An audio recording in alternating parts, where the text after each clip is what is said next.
noches, señoras y señores espectadores. Bienvenidos al programa Sal y Llum. Esta noche empezamos hablando en castellano porque nuestro invitado de hoy es andaluz. Nació en la Puebla de Don Fadrique, en la provincia de Granada. Él es un teólogo, una personalidad en el mundo de la religión y de la teología. Tiene, entre otros títulos, el grado de doctor en teología por la Universidad Gregoriana de Roma. Ha sido profesor catedrático de la Universidad, de la Facultad de Teología de la Universidad de Granada, profesor invitado de las Universidades Gregoriana de Roma, de Comillas en Madrid y de la UCA en El Salvador. Ha publicado más de 30 libros, entre los que se encuentran La Alternativa Cristiana, Símbolos de Libertad, Teología de los Sacramentos, Teología para Comunidades, Los Pobres y la Teología, Víctimas del Pecado, Dios y Nuestra Felicidad, La Ética de Cristo, Espiritualidad para Insatisfechos, etcétera, etcétera. Se trata de don José María Castillo Sánchez.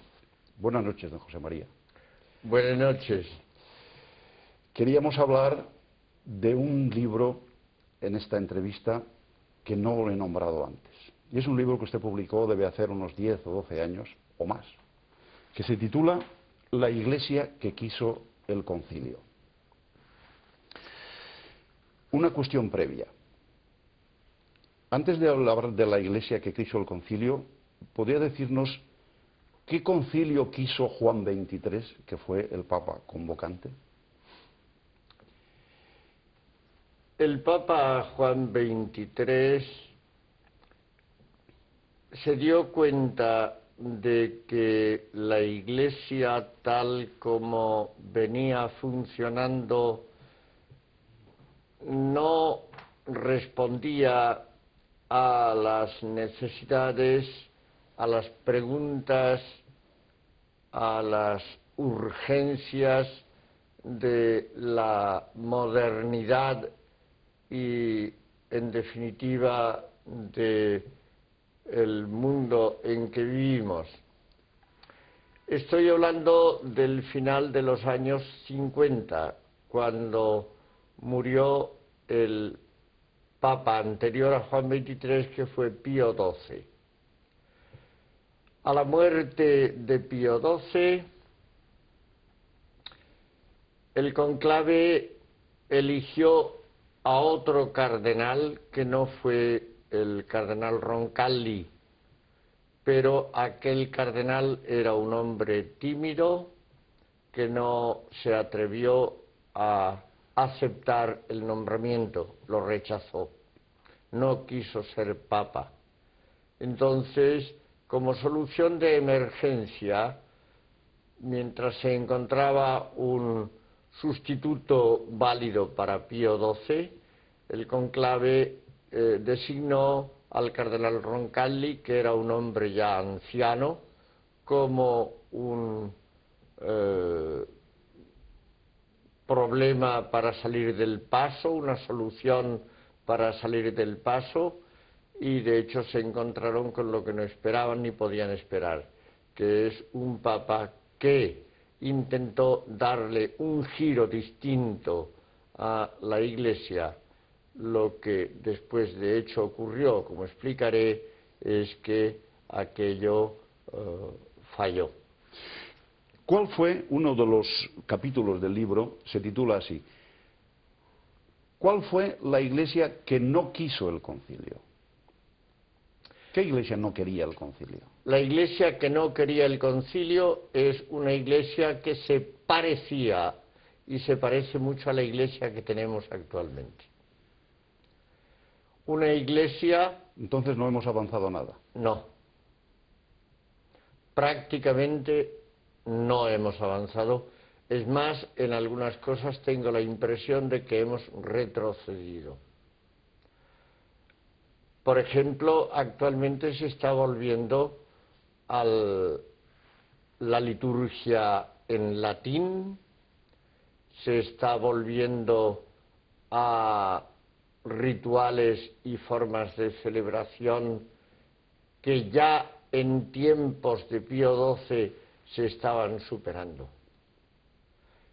Y doctrinalmente, en este momento hay un control del Vaticano sobre la teología, los seminarios, el clero, sobre los mismos obispos, que es mucho más fuerte que el que había en tiempos de Pío XII. Entonces, la Iglesia, ¿cuál fue la que no quería? Es decir, ¿qué síntomas o qué características tenía la Iglesia en aquel momento que realmente el concilio debía o quería o pretendía reformar?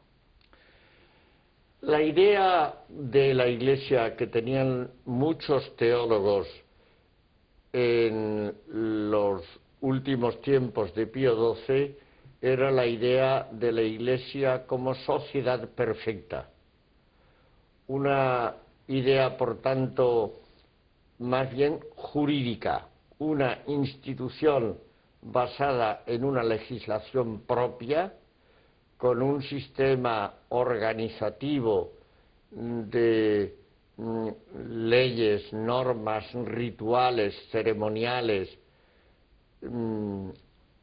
todo aparentemente muy ordenado, pero que no respondía ni a las demandas ni a las necesidades de la gente.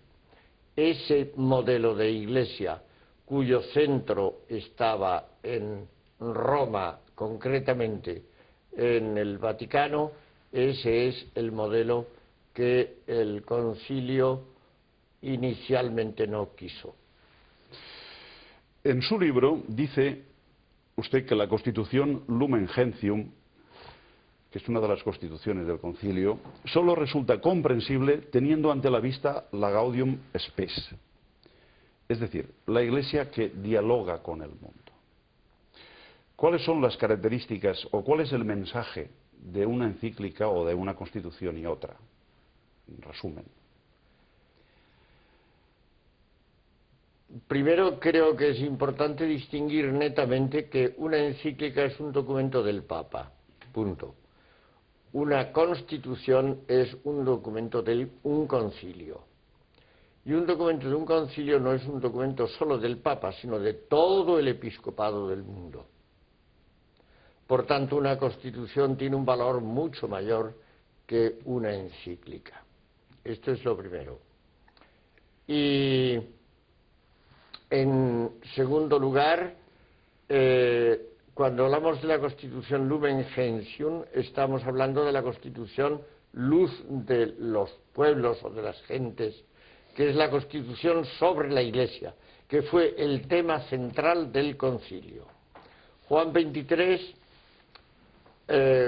quiso un concilio que no fuera dogmático, que no pronunciara nuevas doctrinas o nuevos dogmas, y por supuesto que no condenara a nadie,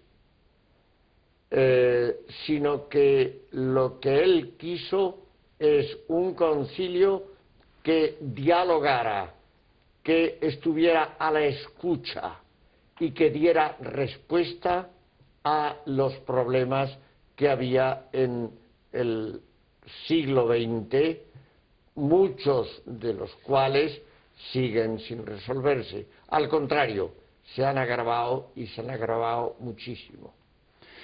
Y si tuviera que distinguir entre una constitución y otra, ¿cuál sería el matiz de la Gaudium Spes, que parece que ha tenido más trascendencia, ¿no?, en la Iglesia? La Constitución Gaudium et Spes, es decir, la constitución de la Iglesia en el mundo actual, que ese es el nombre popular, es una constitución que se elaboró ya una vez funcionando el concilio para presentar una Iglesia que dialoga con la sociedad, que dialoga con la cultura, que dialoga con la modernidad.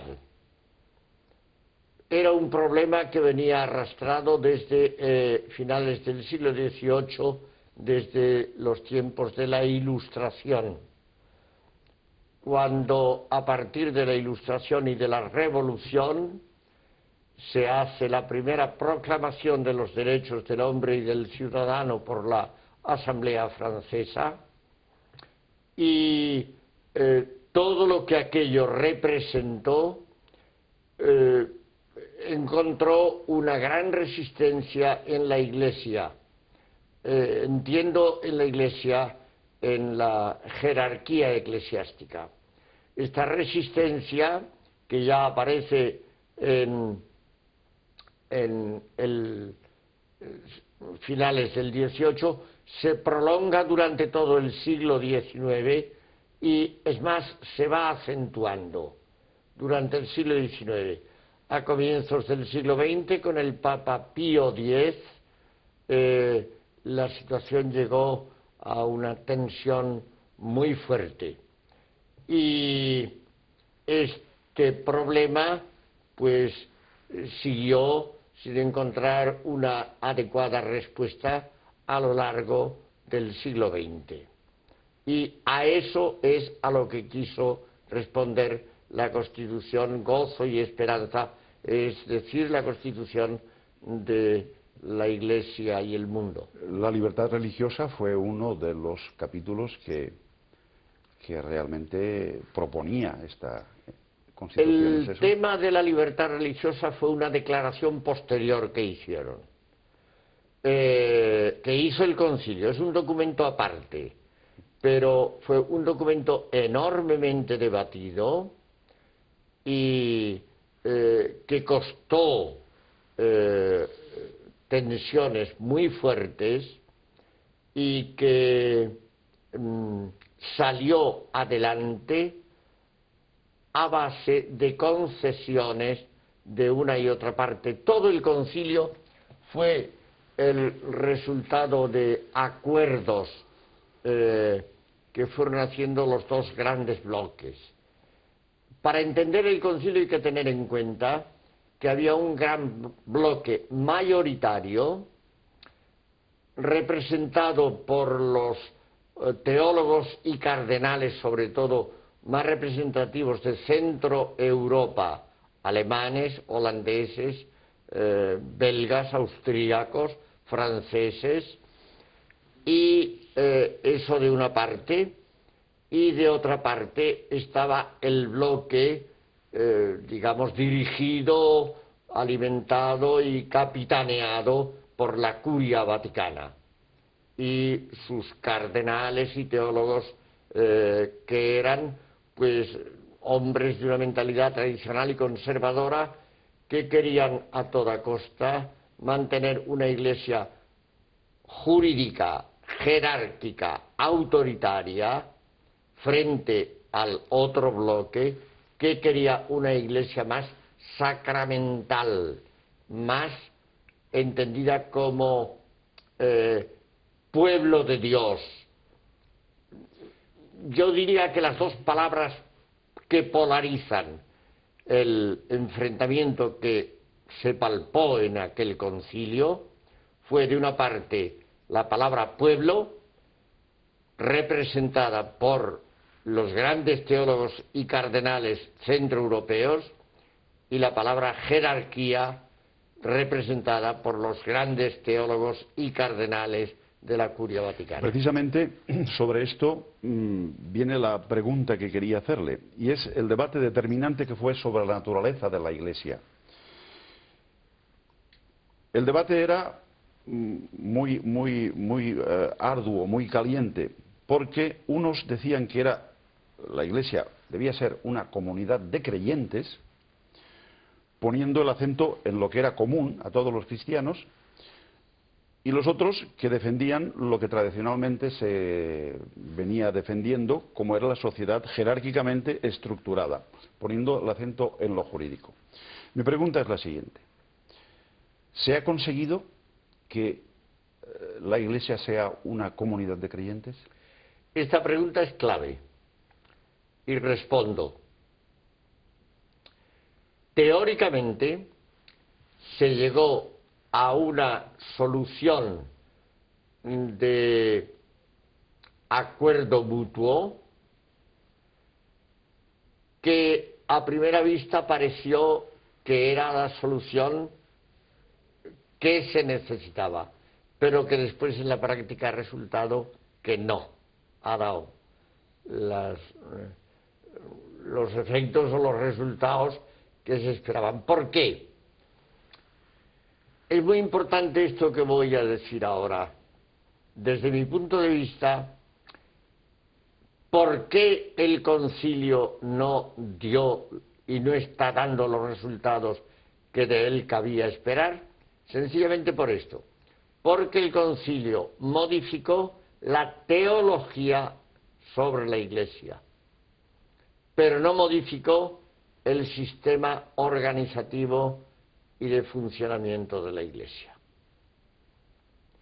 Y en una institución lo importante no es la ideología que se tenga, sino el sistema organizativo y de funcionamiento. Y entonces, ahora nos encontramos con una teología de la Iglesia que es muy distinta de la que había antes del concilio, pero con un sistema organizativo y de funcionamiento que es, en muchas cosas, más estricto, de mayor control, de mayor legalismo que antes del concilio. ¿Y el concilio eso no lo previó? ¿No lo pudo prevenir? Yo creo que no sé si hubo teólogos que pudieron preverlo o prevenirlo o intuir la dificultad. En los primeros años había una gran esperanza. Lo que ocurrió es que, como es sabido, el Papa Juan XXIII murió a los pocos meses después de la primera sesión del concilio. Y el concilio lo siguió el sucesor suyo, que fue el Papa Pablo VI, el que había sido antes cardenal de Milán. Y Pablo VI, que era un hombre de una mentalidad abierta, pero era de un espíritu timorato y a veces atormentado internamente. Un hombre angustiado y que le hacía vacilar, dudar, y esto fue lo que provocó pues el fracaso.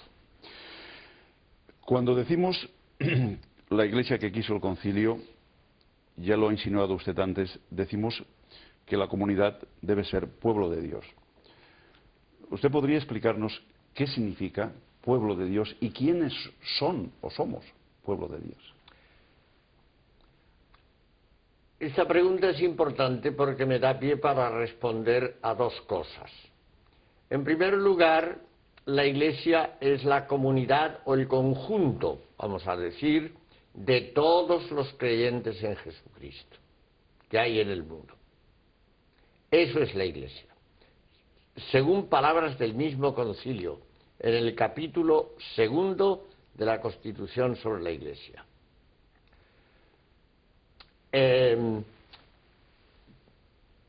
Pero a ese conjunto de creyentes se le aplica el título de pueblo de Dios.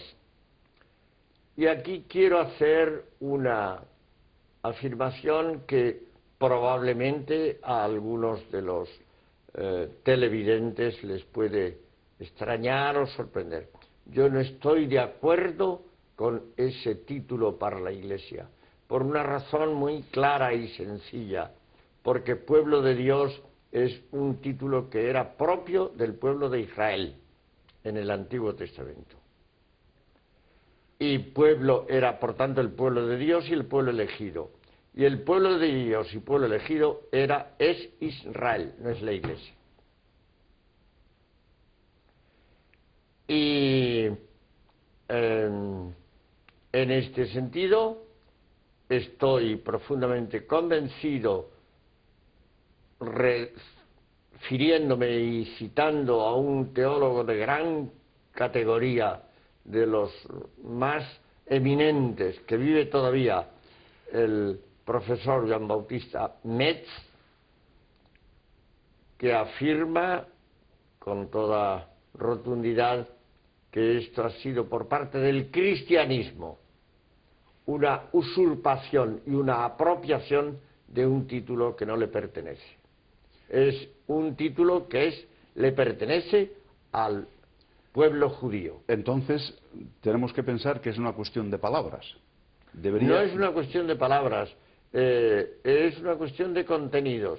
El pueblo que Dios, según la tradición bíblica, que es la tradición base o fundamento del judaísmo y del cristianismo. El pueblo de Dios o pueblo elegido es el pueblo judío, el pueblo de Israel. Lo que pasa es que después, ya en el Nuevo Testamento, en la primera carta de Pedro, ya hay una apropiación. Nosotros somos el pueblo elegido, el pueblo sacerdotal, el pueblo... bueno, esto me parece que lo que ha fomentado en el fondo ha sido el antisemitismo, la confrontación de cristianismo y judaísmo, que ha tenido trágicas consecuencias en la historia, y la última de ellas fue el Holocausto en la Segunda Guerra Mundial, con las consecuencias posteriores que ha tenido y que sigue teniendo, porque no olvidemos que los judíos siguen teniendo una presencia importantísima y la siguen teniendo en este momento en el problema de la crisis económica. Eso es interesante, que habría mucha materia ahí para hablar. Pero yo no soy economista y de esto no voy a hablar. Ahora, yo les indico que simplemente referirme a que los grandes cerebros que han sido determinantes, por desgracia, en la crisis económica, sorprendentemente casi todos ellos llevan nombres judíos. Vamos a seguir con el tema. Usted ha dicho antes que el concilio renovó la teoría, la teología de la Iglesia, pero no su organización. Y también dice usted en el libro que hay un responsable de esto, que es la Curia Vaticana. ¿Usted sigue pensando que la Curia tiene mucha responsabilidad en esto? Tiene casi toda la responsabilidad, por no decir toda, porque, bueno, decir un casi toda o toda son formas de hablar. Claro, porque a fin de cuentas el poder y el ejercicio de la autoridad en la Iglesia está organizado de manera que está centralizado. Es como una pirámide, esto se ha dicho tantas veces, es una estructura piramidal. Pero invertida. No, ahora no está invertida, sino que es arriba en la... Invertida quiero decir porque termina en un solo hombre, pero que es el Papa. Se sostiene sobre ella.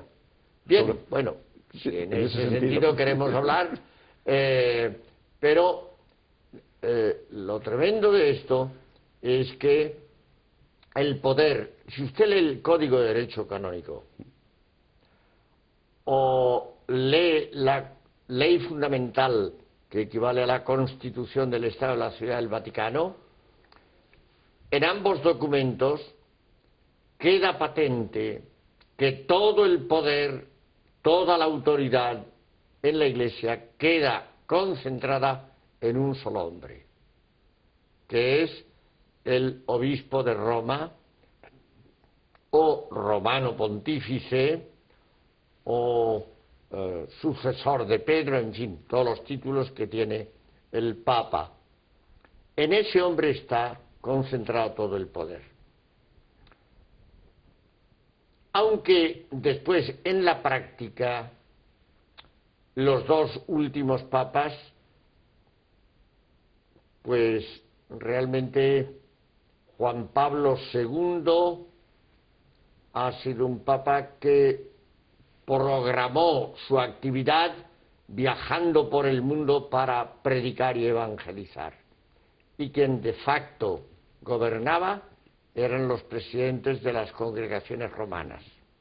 Y el papa actual, no porque sea un gran viajante o viajero por el mundo, sino porque es un hombre más bien concentrado en sus estudios, en su reflexión, en su vida interior, pues de hecho yo tengo la impresión que tampoco gobierna, y quienes de hecho gobiernan de facto, toman las decisiones, son los presidentes de las congregaciones romanas.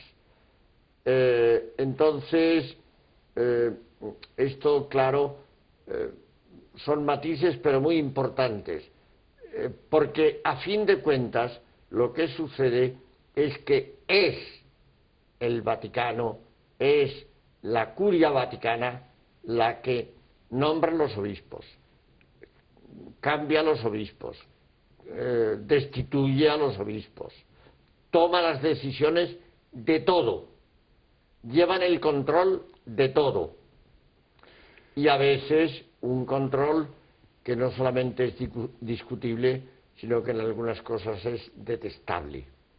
Como se ha puesto en evidencia en estos días, todos lo sabemos por las informaciones que nos dan los medios de comunicación del gran y solemne encuentro que ha habido en Roma de representantes de más de 130 conferencias episcopales y superiores generales de órdenes religiosas para deliberar y decidir sobre el terrible escándalo de los abusos con niños en la Iglesia. Bueno, pues, y todo esto ha sido posible porque desde Roma se venía ocultando, dando órdenes de ocultar, de mantener en secreto estas cosas. ¿Usted cree, señor Castillo, que en una organización diríamos, tan amplia como tiene la Iglesia, o una estructura tan complicada y extendida en todo el mundo, sería posible hablar de un sistema democrático en la Iglesia? Porque parece que la raíz, y el otro día me lo decía un sacerdote, que la raíz de todos los males de la Iglesia es la falta de democracia interna. Sí. ¿Es posible la democracia en la Iglesia? No solamente es posible, sino que es necesaria. Y además es importante saber que la Iglesia funcionó democráticamente durante todo el primer milenio. Estoy hablando de 10 siglos. Ya en el mismo Nuevo Testamento, en los Hechos de los Apóstoles, todo el mundo sabe, allí se dice, antes de la venida del Espíritu Santo, como Judas, uno de los 12 apóstoles, se suicidó, había que elegir uno para que estuviera el número 12 completo. No fue Pedro el que tomó la decisión. Reunió a la pequeña comunidad que había quedado y entre todos, con un sistema muy elemental de elección, de echar suertes, eligieron al tal Matías, que fue el que sustituyó. Y después, cuando se trata del problema de Esteban de dirigir al grupo de los que hablaban griego, no eran judíos de origen, eran de la diáspora, de fuera, lo hicieron también democráticamente. Y después, cuando Pablo y Bernabé van por las iglesias eligiendo, utilizan un verbo en griego que es muy significativo, que es el verbo heirotoneo, y el verbo heirotoneo en griego significa literalmente votar a mano alzada. Iban así designando a los presbíteros que gobernaban en cada iglesia. Bueno, Y es importante saber que en aquel tiempo en que no había democracias, la democracia la inventaron los griegos. Pero bueno, era una democracia muy particular y además no duró mucho porque después vino el imperio y allí quien mandaba era el emperador de Roma. Por tanto, en aquellos siglos en que no había democracias, sin embargo, eran las comunidades las que elegían democráticamente al obispo en cada ciudad. Y al obispo de Roma, al sucesor de Pedro, lo elegía la comunidad de Roma democráticamente.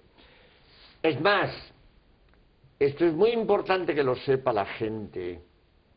Los grandes defensores del sistema democrático de designación de cargos y de toma de decisiones fueron precisamente los papas. El Papa León Magno en el siglo V, el Papa Gregorio Magno, Gregorio I en el siglo VI, por poner dos ejemplos. Estos hombres, hay que leer sus discursos, sus documentos, sus cartas, eran los grandes defensores del sistema democrático. La frase célebre de León Magno: el que ha de gobernar y presidir a todos debe ser elegido por todos. Y esto estuvo en vigor hasta el siglo XI. Por tanto, durante más de 1000 años. Y aquella iglesia era tan iglesia como la iglesia actual. Yo me pregunto, y pregunto a los televidentes, si aquella iglesia, cuando no había democracias en los sistemas políticos imperantes, mantuvo el sistema democrático porque creían en la presencia del Espíritu de Dios en todo el pueblo cristiano, ¿es que eso ha desaparecido en este momento? No.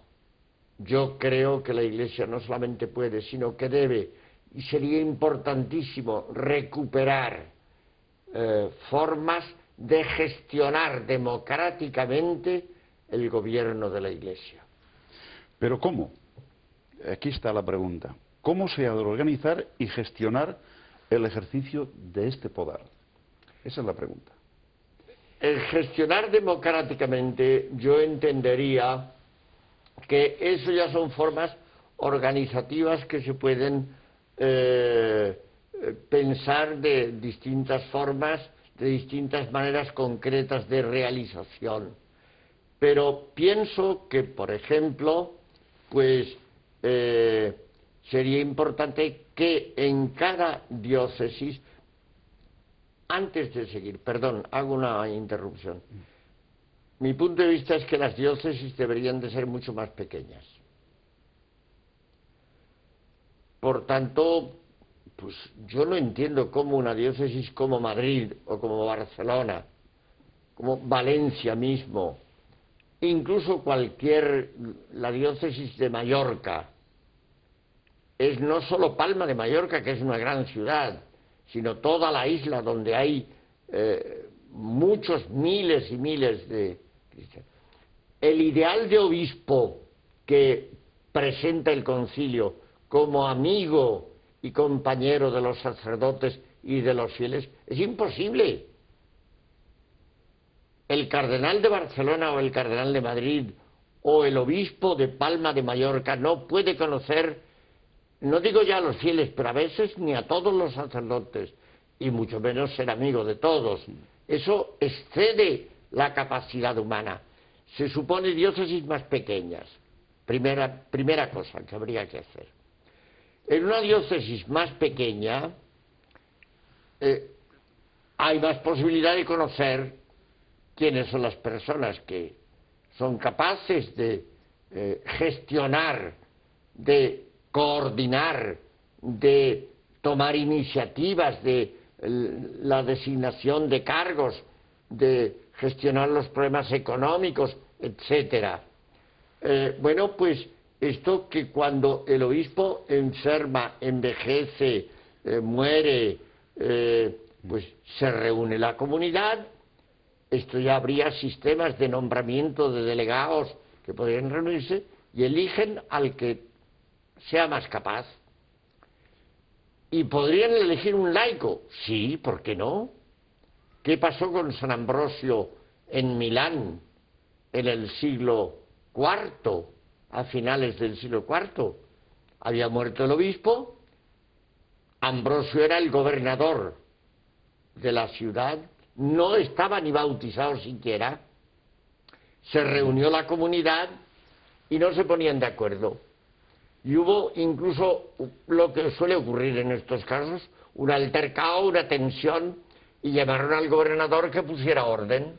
Vino el gobernador y tuvo una alocución, una interpelación a la gente tan sensata, tan llena. Era catecúmeno, se estaba preparando para el bautismo, pero tuvo una intervención tan sensata que un chico saltó del pueblo y dijo: Ambrosio es nuestro obispo. Y todo el pueblo por aclamación lo nombró. Quiero insistir en esto: los nombramientos no se hacían por mayoría, sino por aclamación. Mientras no hubiera una unanimidad, un consenso, no, se buscaba, se esperaba, pero incluso, insisto, podía ser un laico, y si era laico, pues se le ordenaba, se le imponían las manos, se le ordenaba presbítero, obispo, lo que fuera necesario, y empezaba a ejercer el cargo. Ahora nos quejamos de falta de sacerdotes. Más de la mitad de las parroquias de la Iglesia están ya sin párroco. Esto no hay derecho. El concilio dice, y lo dice expresamente en el documento sobre los laicos, que los laicos tienen derecho a que la Iglesia les provea de ministros para la celebración de los sacramentos y para la predicación de la palabra. Hoy hay cantidad de pueblos, de parroquias, que no pueden tener ni misa los domingos.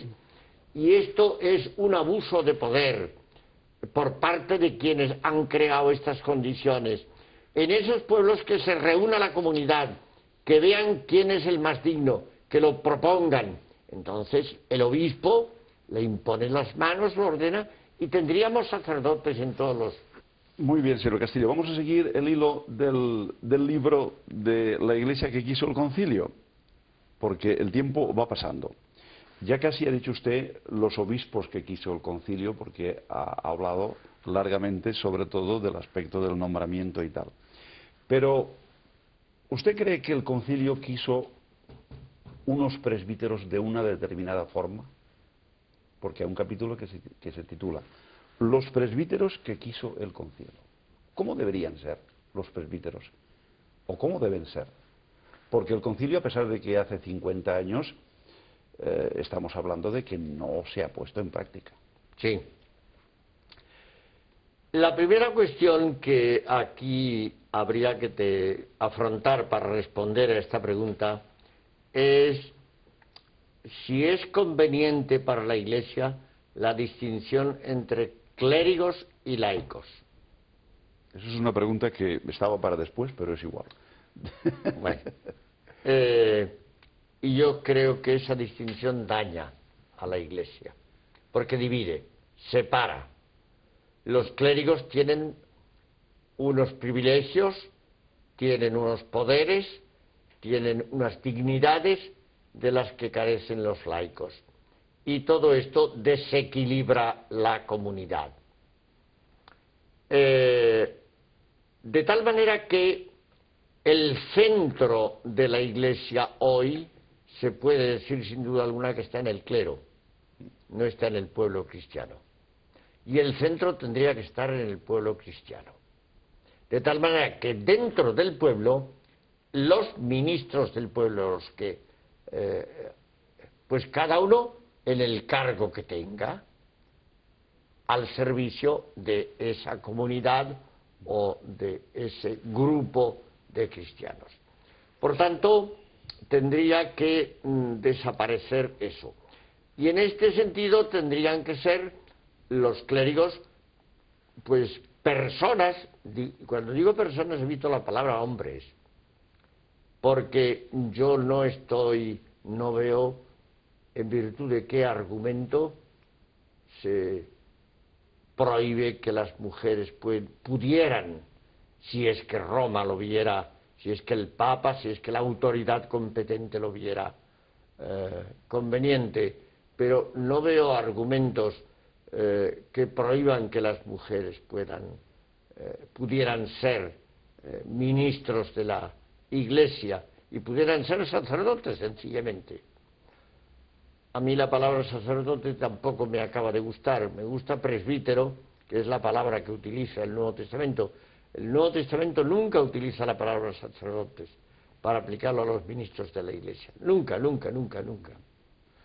Presbítero quiere decir anciano, ¿no? Presbítero sí, eran las personas que ocupaban un cierto cargo de gobierno. Es el sentido que tenían en aquel tiempo. Pues eso, que pueden ejercer un cargo de gobierno la persona que se vea más capaz. Yo pienso, por ejemplo, tantas religiosas que hay en países del tercer mundo donde es muy difícil encontrar presbíteros que puedan, pues, a una religiosa que le imponga las manos y que celebre la Eucaristía y que atienda a los enfermos, atienda a los sacramentos, eduque la catequesis de los niños, etcétera, etcétera. Bien, en este sentido yo vería un ideal de presbíteros más identificados con el pueblo, más cercanos al pueblo, tomados del pueblo y al mismo tiempo pues que tuvieran las diferencias mínimas con el pueblo. Es decir, que no veo inconveniente en que pudieran ser hombres casados, porque San Pedro estaba casado y los presbíteros de los primeros siglos, hasta el siglo IV, es cuando se empezó a hablar no del celibato, sino de la continencia, que es distinto. Pero bueno, esto sería otro tema. El papel de la mujer en la Iglesia. Ese es un tema que está relacionado con esto. Sería importantísimo, es importantísimo. Una Iglesia androcéntrica, patriarcal, como la que tenemos. Una Iglesia, por tanto, que margina a la mujer, es una Iglesia que se empobrece. No olvidemos que las mujeres son más de la mitad de la humanidad, porque hay más mujeres que hombres, entre otras razones porque viven más que los hombres. Y por otra parte, si lo masculino representa unos valores determinados, lo femenino también es muy importante. Y una Iglesia en la que las mujeres pudieran tener cargos de responsabilidad y acceder a cargos de gobierno sería una Iglesia muy distinta de la que tenemos y desde luego mucho más rica que la que tenemos. Volvamos al poder del Papa. Cuando el concilio quiso hablar de los poderes del Papa, querían volver otra vez al Vaticano I. Eso lo dice usted en el libro. Sí, efectivamente,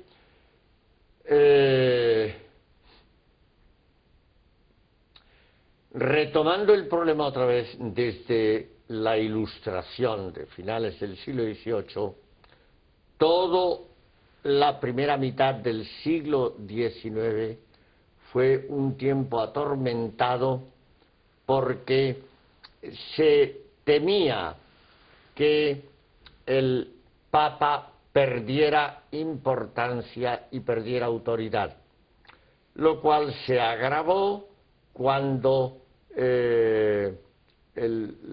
los estados pontificios, por la entrada de las tropas de Garibaldi en Roma, perdieron su poder, su razón de ser, y el problema quedó sin resolver hasta los acuerdos de Pío XI con Mussolini el año 1929.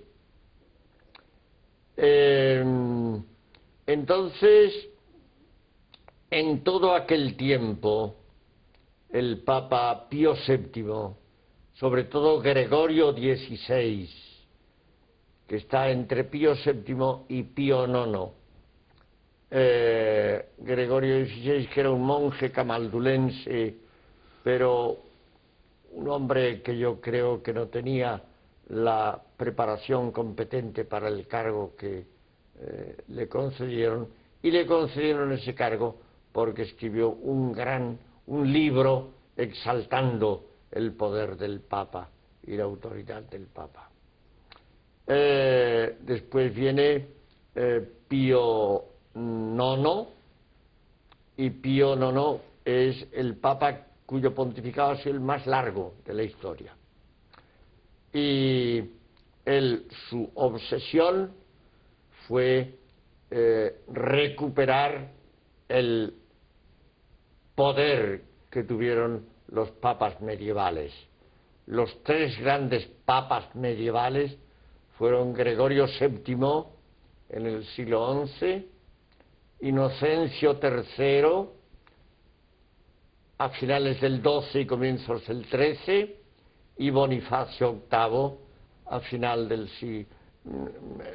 a comienzos del siglo XV, final del XIV, comienzos del siglo XV.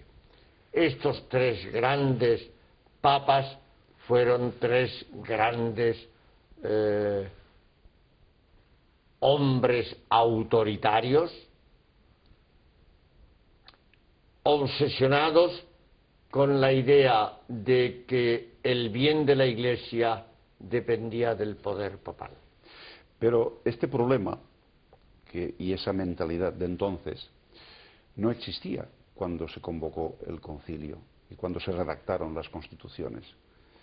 Del Concilio Vaticano II. Entonces, el problema, diríamos, del ataque al Papa no existía, y en cambio hubo sistemáticamente una intención de mantener el poder papal. Porque la curia temió que si el poder papal se deterioraba, perdía poder la curia entera. Y la curia es la que no quiso perder el poder. El cardenal Ottaviani, el cardenal Siri, el cardenal Ruffini, estoy citando tres nombres que fueron muy destacados en aquel momento y que tenían un gran poder de arrastre, se dieron cuenta sin duda alguna de que si no retomaban la doctrina del Concilio Vaticano I sobre el poder del Papa, la curia perdía poder. Y si la curia perdía poder, la idea que ellos tenían es que la Iglesia perdería la unidad, la cohesión y la fortaleza que tenía. Bueno, vamos ya a ir aterrizando, y dos o tres cuestiones antes de terminar. Han pasado 50 años. En esos 50 años, usted casi al principio ha dicho que no habíamos avanzado mucho, pero hay que admitir que algo debe haber cambiado, digo yo, ¿no? Se avanzó y mucho en aquello, en un primer momento. Lo que pasa es que, por ejemplo, el concilio recomendó al Papa, al que fuera, al que ejerciera ese cargo, que la curia vaticana tenía que ser renovada y cambiada. Pablo VI lo intentó y fracasó, porque el problema de la curia vaticana es muy complejo, hay allí mucha gente, y gente con mucho poder. Poder político, poder económico, poder doctrinal, poder de influencias en distintos ambientes, y vio que no podía con eso. No pudo. Y entonces lo que hicieron fue internacionalizar la curia. Es decir, hasta entonces casi todos los miembros de la curia vaticana eran italianos. A partir de entonces trajeron gente de todo el mundo, pero al traer tanta gente lo que hicieron fue que la curia, que era una institución relativamente pequeña, se engrosó, creció enormemente, y al ser más grande pues tiene más poder. Un tema que también se habló en el concilio fue el tema de lo que es el poder de los obispos en asamblea, reunidos en asamblea, que en un principio se dijo de que tenía la misma autoridad, la asamblea de obispos tenía la misma autoridad que tenía el Papa, pero después se rectificó, si no me equivoco, diciendo de que si esa asamblea no estaba acompañada o ratificada por el Papa, pues que no tenía validez. Sí. ¿Si me puede usted explicar esto? Sí. Está usted tocando el punto más delicado de todo el concilio. Se planteó el problema: ¿quién tiene la potestad suprema en la Iglesia? ¿Quién es la cabeza o el sujeto, más exactamente dicho, el sujeto de suprema potestad? Y se dijo, retomando la doctrina del Vaticano I del siglo XIX, Pío IX, que el sujeto de suprema potestad es el Papa, o sea, el obispo de Roma. Por tanto, un solo hombre. Pero ocurre que el Vaticano I había estudiado el problema del papado, pero no había estudiado el problema del episcopado. El Vaticano II estudió el problema del episcopado y se dio cuenta de que el colegio apostólico, cuyos sucesores es el colegio episcopal, los obispos, tienen también suprema autoridad en la Iglesia.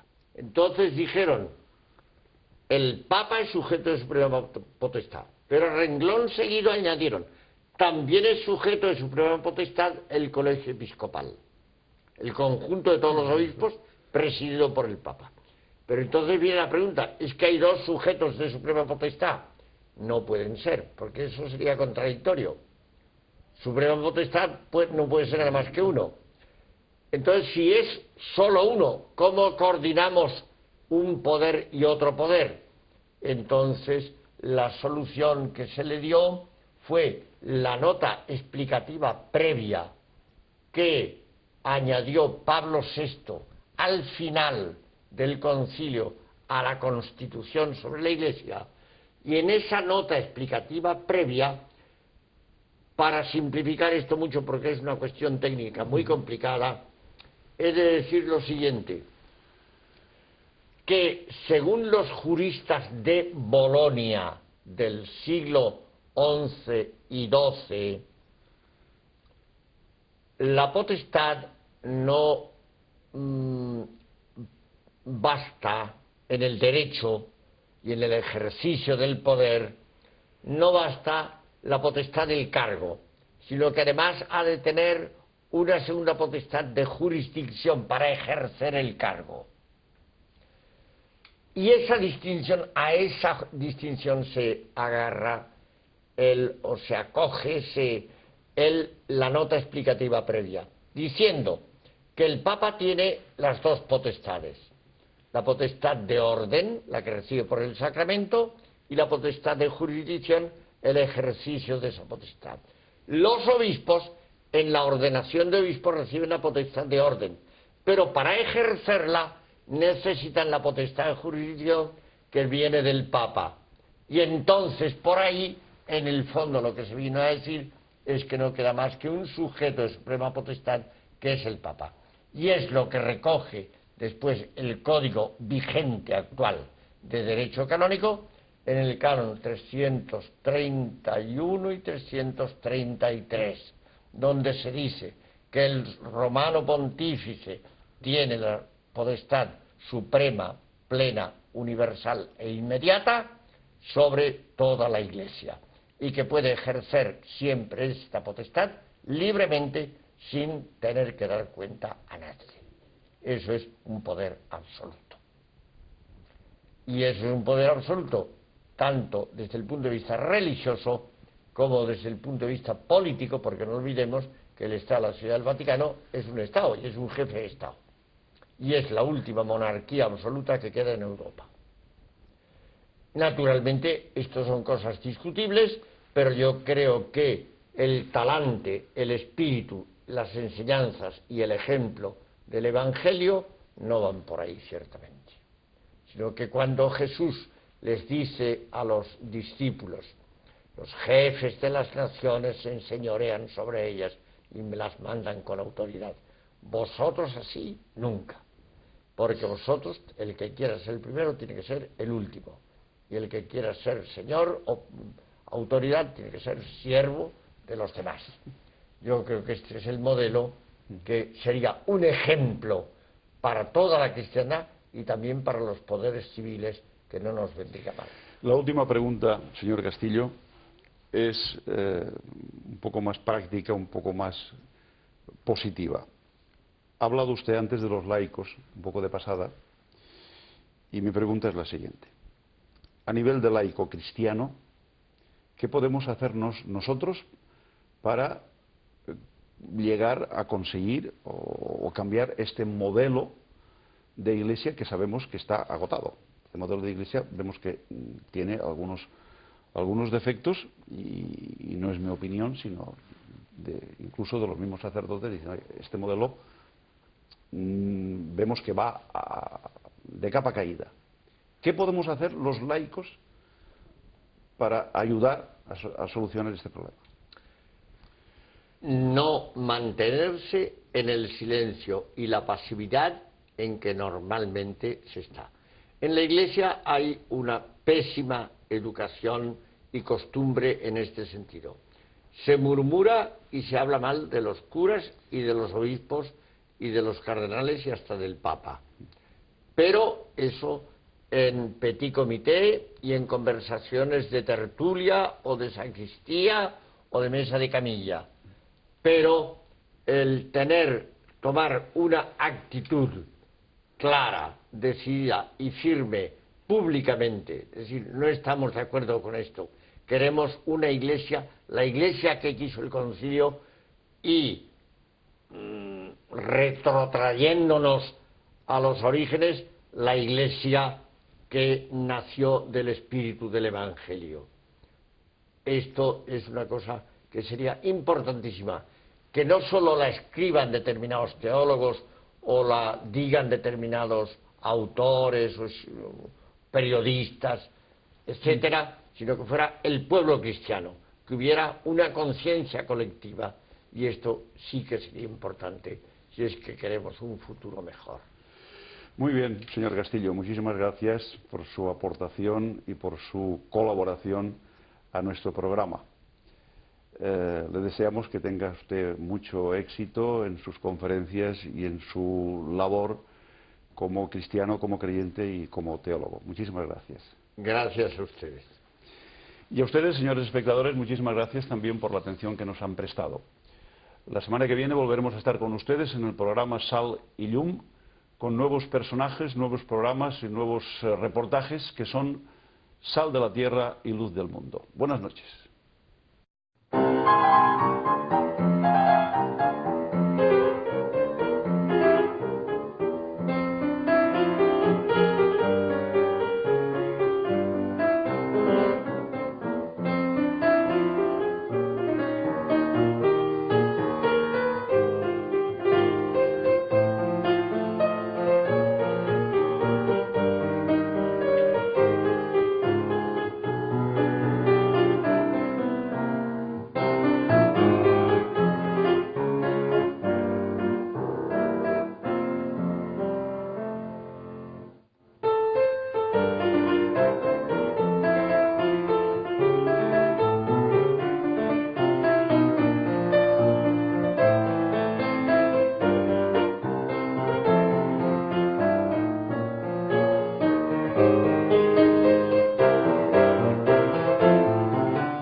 Iglesia... Entonces no hemos avanzado nada. No. Prácticamente no hemos avanzado. Es más, en algunas cosas tengo la impresión de que hemos retrocedido. Por ejemplo, actualmente se está volviendo a la liturgia en latín, se está volviendo a rituales y formas de celebración que ya en tiempos de Pío XII se estaban superando. Y doctrinalmente, en este momento hay un control del Vaticano sobre la teología, los seminarios, el clero, sobre los mismos obispos, que es mucho más fuerte que el que había en tiempos de Pío XII. Entonces, la Iglesia, ¿cuál fue la que no quería? Es decir, ¿qué síntomas o qué características tenía la Iglesia en aquel momento que realmente el concilio debía o quería o pretendía reformar? La idea de la Iglesia que tenían muchos teólogos en los últimos tiempos de Pío XII era la idea de la Iglesia como sociedad perfecta. Una idea, por tanto, más bien jurídica, una institución basada en una legislación propia, con un sistema organizativo de leyes, normas, rituales, ceremoniales, todo aparentemente muy ordenado, pero que no respondía ni a las demandas ni a las necesidades de la gente. Ese modelo de iglesia, cuyo centro estaba en Roma, concretamente en el Vaticano, ese es el modelo que el concilio inicialmente no quiso. En su libro dice usted que la Constitución Lumen Gentium, que es una de las constituciones del concilio, solo resulta comprensible teniendo ante la vista la Gaudium Spes, es decir, la Iglesia que dialoga con el mundo. ¿Cuáles son las características o cuál es el mensaje de una encíclica o de una constitución y otra? En resumen. Primero, creo que es importante distinguir netamente que una encíclica es un documento del Papa, punto. Una constitución es un documento de un concilio. Y un documento de un concilio no es un documento solo del Papa, sino de todo el episcopado del mundo. Por tanto, una constitución tiene un valor mucho mayor que una encíclica. Esto es lo primero. Y en segundo lugar, cuando hablamos de la Constitución Lumen Gentium, estamos... Profesor invitado de las Universidades Gregoriana de Roma, de Comillas en Madrid y de la UCA en El Salvador. Ha publicado más de 30 libros, entre los que se encuentran La Alternativa Cristiana, Símbolos de Libertad, Teología de los Sacramentos, Teología para Comunidades, Los Pobres y la Teología, Víctimas del Pecado, Dios y Nuestra Felicidad, La Ética de Cristo, Espiritualidad para Insatisfechos, etcétera, etcétera. Se trata de don José María Castillo Sánchez. Buenas noches, don José María. Buenas noches. Queríamos hablar de un libro en esta entrevista que no lo he nombrado antes. Y es un libro que usted publicó, debe hacer unos 10 o 12 años o más, que se titula La Iglesia que quiso el concilio. Una cuestión previa. Antes de hablar de la Iglesia que quiso el concilio, ¿podría decirnos qué concilio quiso Juan XXIII, que fue el Papa convocante? El Papa Juan XXIII se dio cuenta de que la Iglesia, tal como venía funcionando, no respondía a las necesidades, a las preguntas, a las urgencias de la modernidad y, en definitiva, de el mundo en que vivimos. Estoy hablando del final de los años 50, cuando murió el Papa anterior a Juan XXIII, que fue Pío XII. A la muerte de Pío XII, el conclave eligió a otro cardenal que no fue el cardenal Roncalli, pero aquel cardenal era un hombre tímido que no se atrevió a aceptar el nombramiento, lo rechazó, no quiso ser papa. Entonces, como solución de emergencia, mientras se encontraba un sustituto válido para Pío XII, el conclave designó al cardenal Roncalli, que era un hombre ya anciano, como un problema para salir del paso, una solución para salir del paso, y de hecho se encontraron con lo que no esperaban ni podían esperar, que es un papa que intentó darle un giro distinto a la Iglesia. Lo que después de hecho ocurrió, como explicaré, es que aquello falló.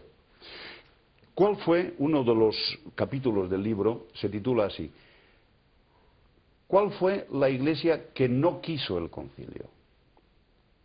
¿Qué Iglesia no quería el concilio? La Iglesia que no quería el concilio es una Iglesia que se parecía y se parece mucho a la Iglesia que tenemos actualmente.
Buenas noches, señoras y señores espectadores. Bienvenidos al programa Sal y Llum. Esta noche empezamos hablando en castellano porque nuestro invitado de hoy es andaluz. Nació en la Puebla de Don Fadrique, en la provincia de Granada. Él es un teólogo, una personalidad en el mundo de la religión y de la teología. Tiene, entre otros títulos, el grado de doctor en teología por la Universidad Gregoriana de Roma. Ha sido profesor catedrático de la Universidad, de la Facultad de Teología de la Universidad de Granada.